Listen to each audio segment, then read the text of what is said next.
Presidente Bolsonello, qual è il significato più profondo di questa cerimonia, di questo raduno oggi a Udine? Il significato più profondo è proprio quello di ricordare i sacrifici di quella immane tragedia che fu la prima guerra mondiale. Sappiamo benissimo cosa significano le guerre. Oggi, in questo momento, in questo preciso istante, molte guerre nel mondo stanno verificandosi e noi ne stiamo subendo le conseguenze, lo vediamo nelle facce dei profughi che arrivano qui in Italia e sappiamo quanto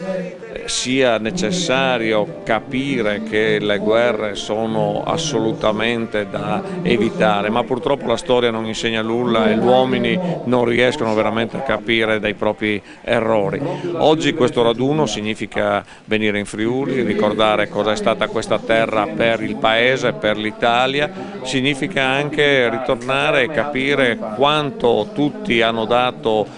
non solo in quel momento ma anche in tutti gli anni successivi, anche nell'immediato secondo dopoguerra, cosa è significata la presenza dell'esercito in questo territorio, che è stata una presenza importante da un punto di vista anche economico, anche culturale. Quindi è un momento di ritrovo, di ricordo, di condanna di tutte le guerre e nello stesso tempo di capacità di far conoscere il Friuli Venezia Giulia per come è oggi rispetto a come era una volta. Presidente Jacob,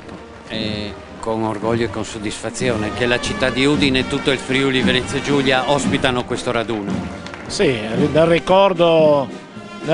ovviamente dei fatti d'arme di 100 anni fa e della grande presenza di tutti coloro, soldati venuti da tutte le parti d'Italia che sono ritrovati a combattere affratellati in questa regione, forse per la prima volta dalla Costituzione dell'Italia. E oggi anche ricordo dei tanti militari che hanno prestato servizio in questa regione, che è una regione che per anni ha ospitato gran parte dell'esercito italiano. Quindi questo incontro oggi, questo raduno,